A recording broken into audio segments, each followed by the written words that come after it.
Hi friends, मैं Jagdeep Jolly by profession एक sculptor हूँ। मैंने दिल्ली कॉलेज ऑफ आर्ट्स से मास्टर ऑफ फाइन आर्ट्स किया है 2001 में स्कल्पचर में। मैंने 4 साढ़े 4 साल चंडीगढ़ आर्ट कॉलेज में भी पढ़ाया है। तो वहाँ रहते हुए मुझे ये एक्सपीरियंस हुआ कि जो बच्चे हैं वो कुछ चीज़ों में कंफ्यूज होते हैं, खास करके पोर्ट्रेट में। पोर्ट्रेट को स्कल्पचर में कुछ काफ़ी मुश्किल माध्यम माना जाता है। तो मुश्किल इसलिए होता है कि बच्चों को उसमें कुछ छोटी छोटी चीज़ों की क्लैरिटी नहीं होती, और जब वो क्लियर हो जाती हैं तो वो बिल्कुल कोई मुश्किल नहीं रहता उसमें करना। तो मैं आपके साथ ये अपने एक्सपीरियंसेस शेयर करना चाहता था कि जो मैं कॉलेज में नहीं रहते हुए अब नहीं कर पा रहा हूँ।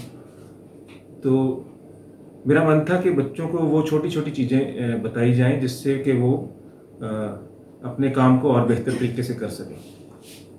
क्योंकि जो रियलिस्टिक काम है, जो पोर्ट्रेट्स हैं या लाइफ स्टडी है, अगर इसमें बच्चों का बेस स्ट्रांग हो जाए तो वो आने वाले टाइम में कुछ भी काम करेंगे, भले ही वो रियलिस्टिक काम करें, भले ही एब्स्ट्रैक्ट काम करें, भले ही कंसेप्चुअल काम करें, तो उसमें उनकी जो महारत है वो बहुत बढ़िया होएगी।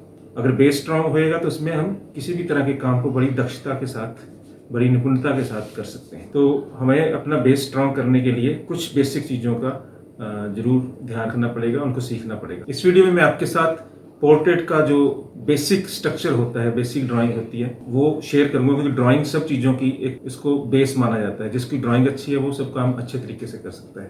तो स्कल्पचर को, पोर्ट्रेट को समझने के लिए भी पहले हमें उसको ड्राइंग में समझना पड़ेगा, फिर उसको हम 3D में किसी भी मीडियम में करेंगे तो और बेहतर तरीके से कर पाएंगे।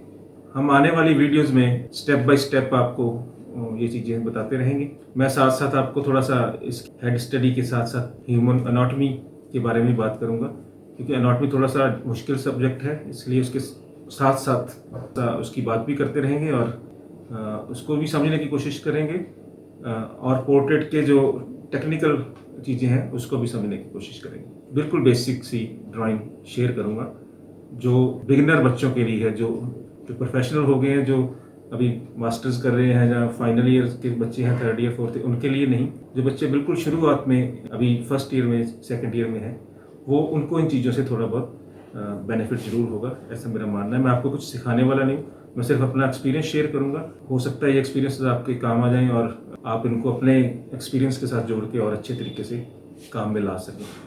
इंसानी जो चेहरा है वो ना तो गोल शेप में होता है, बिल्कुल राउंड, ना ही स्क्वायर, बल्कि वो थोड़ा सा अंडाकार शेप में होते हैं। दुनिया में लाखों करोड़ों लोग हैं, सबकी शक्लें अलग अलग होती हैं, लेकिन उनका बेसिक स्ट्रक्चर सबका एक ही होता है। तो उसको हमने समझना है आज, इस बेसिक। तो जो इंसान का चेहरा है उसका टॉप ऑफ हेड से लेके चिन तक जो लेंथ होती है उसके हाफ में हमारी जो होती है, हमारी आईज उसके हाफ में, और दोनों आंखों के बीच में लगभग एक आंख का गैप होता है, हम छोड़ लेते हैं। तो हम यहाँ पे आंख के लिए ड्राइंग करेंगे। अब जो नीचे का हिस्सा है इसको अगर हम हाफ कर दें तो यहाँ पे हमारा क्या आता है, नोज। दोस्तों अगर हम इस हिस्से को आधा बांट दें तो हमारे यहाँ पे क्या आते हैं, लिप्स।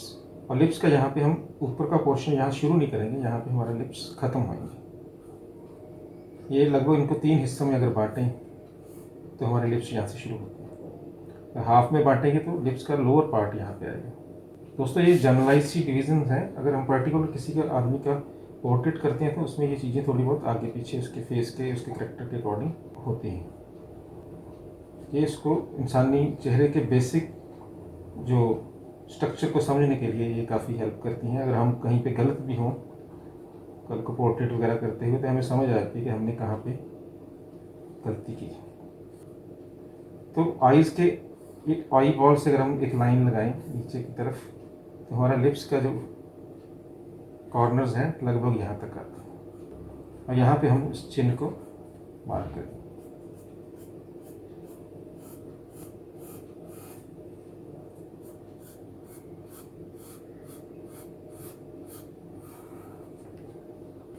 मार्क करें। दोस्तों बाल उसके फेस के अकॉर्डिंग हमने मेल फीमेल क्या बनाना है उसके अकॉर्डिंग हम उसको बना सकते हैं।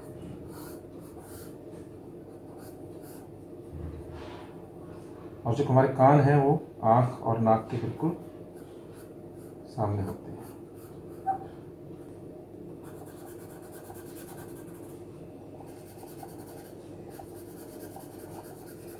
इसके आईब्रोज, आईलिड, और धीरे धीरे हम इसकी डिटेल को समझेंगे। इसी फेस को अगर हमने साइड से देखना हो तो स्कल्पचर में हमें हर एक एंगल से ही उसको बनाना पड़ता है, तो हमें इसकी साइड प्रोफाइल जो है वो भी पता होनी चाहिए। उसके लिए एक लाइन लगाएंगे और एक ओवल शेप सेम, लेकिन उसकी डायरेक्शन अलग है, यहाँ पे बनाएंगे। इसको हाफ में रख के जितना नीचे है इसका हाफ उतना नीचे ले जाएंगे, और ये सेंटर लाइन अगर यहाँ तक लगाएं लगभग यहाँ तक हमारा चेहरे की साइड जो है वो आती है। पहले फोरहेड को देख लेते हैं। नोज़, इसको हाफ कर दें तो नोज़, इसको हाफ कर दें तो लिप्स, उसके नीचे हमारी चिन,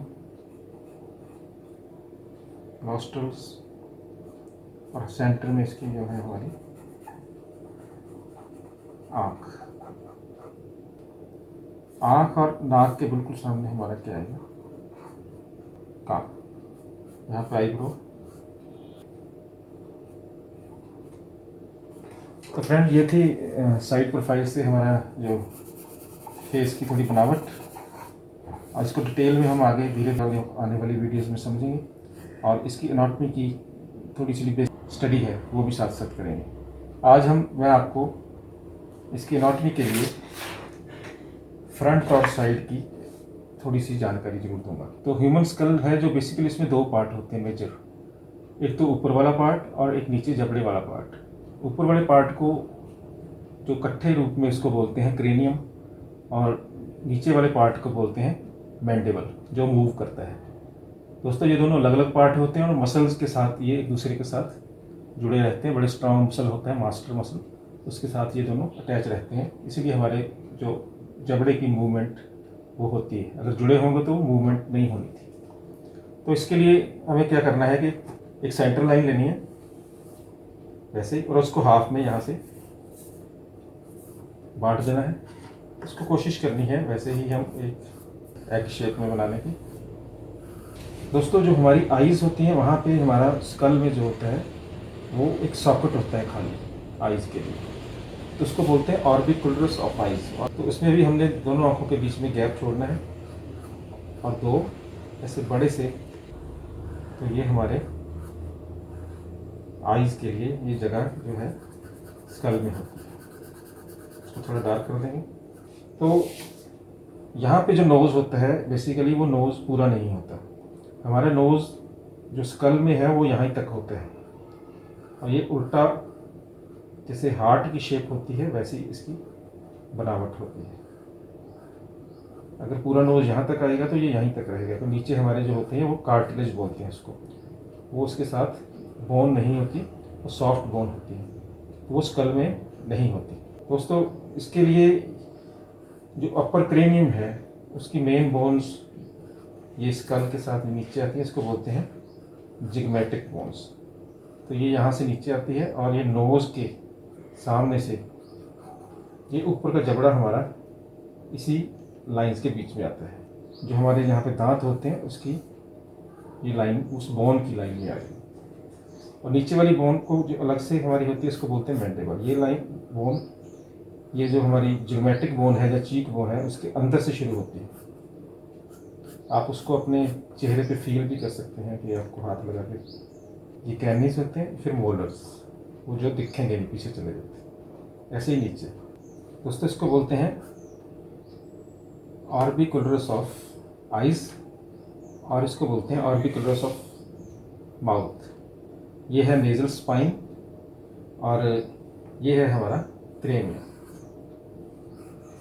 क्रेनियम मैंडिबल। इसको और डिटेल में हम आगे जैसे करते करते साथ साथ इसको और डिटेल में भी समझ करेंगे। आपको एक एक पार्ट की अलग से भी एनाटॉमी बताऊंगा और स्टडी बताऊंगा। दोस्तों इसको साइड से भी हमें स्कल्पचर करना है तो साइड से भी समझना पड़ेगा। एक लाइन लेनी है और यहाँ पे ओवल शेप। तो ये हमारा जो है क्रेनियम, तो आँख हमारी अगर इसको सेंटर में करेंगे तो यहाँ पे हमारी आइज़ आएंगी, आइज़ का जो सॉकेट आएगा ऑर्बिकुलरिस ऑफ आइज़। दोस्तों यहाँ से हमारे फोरहेड की लाइन और नोज़ जो हमारा है यहाँ पे दिखेगा नहीं, क्योंकि नोज़ की सिर्फ बोन दिखेगी, उसकी कार्टिलेज हमें यहाँ पे नहीं दिखेगी। दोस्तों इसको हाफ किया तो यहाँ पे हमारा नोज़ आना था, नोज़ यहाँ तक आएगा, और इसको हाफ करेंगे तो यहाँ पे दांत आ जाएंगे इसके। यहाँ पे हमारी जो मैंडिबल बोन है यहाँ से टलेगा, और यहाँ से इसके पीछे से अंदर चली जाती है, और ये यहाँ पे इसका मेन एंड जो है हमें कान के पास हम उसको फील भी कर सकते हैं। यहाँ पे कान आएगा दोस्तों, यहाँ पे हमारी स्पाइन शुरू होगी, और ये स्कल का पीछे का हिस्सा। दोस्तों ये वाला जो एरिया था जो गहरा होता है थोड़ा, इसको बोलते हैं टेम्पल या टेम्पोरल। तो ये यहाँ पे साइड में यहीं पे विजिबल होएगा, और ये बोन्स सारी जो क्रेनियम की है इसमें बेसिकली 4 बोन्स होती हैं, तो इसको अलग अलग भी हमें थोड़ा सा इसको समझना पड़ेगा। तो ये है फ्रंटेलियस या फ्रंटल बोन बोलते हैं, ये साइड वाली बोन है इसको पैराइटल बोलते हैं, दोनों साइड होती है दोनों पैराइटल, और ये पीछे वाली है इसको बोलते हैं ऑक्सीक्यूटल, और ये टेम्पोरल है। टोटल को हम क्या बोलते हैं, क्रेनियम, और नीचे वाले को मैंडिबल। हम इसको क्ले में बना के देखेंगे, और जब स्कल्पचर करेंगे तो इसको समझने से हमारे आगे पोर्ट्रेट बनाने में हमें काफ़ी हेल्प मिलेगी, क्योंकि हमें अगर अंदर का स्ट्रक्चर पता है तो हम बाहर का उसको आसानी से बना सकते हैं। तो दोस्तों ये थी बेसिक कंस्ट्रक्शन हेड के लिए। तो अगली बार हम लोग इसको और डिटेल में और ध्यान रखेंगे कि इसकी एनाटॉमी कैसी होती है, इसको डिटेल में पहले स्केचिंग कैसे करेंगे, और इसको माप के भी देखेंगे एक्चुअल हमारे मॉडल से कि जो मैं बातें बता रहा हूँ वो एक्चुअल में सही हैं भी कि नहीं, क्रॉस चेक करेंगे। आज के लिए इतना ही, धन्यवाद।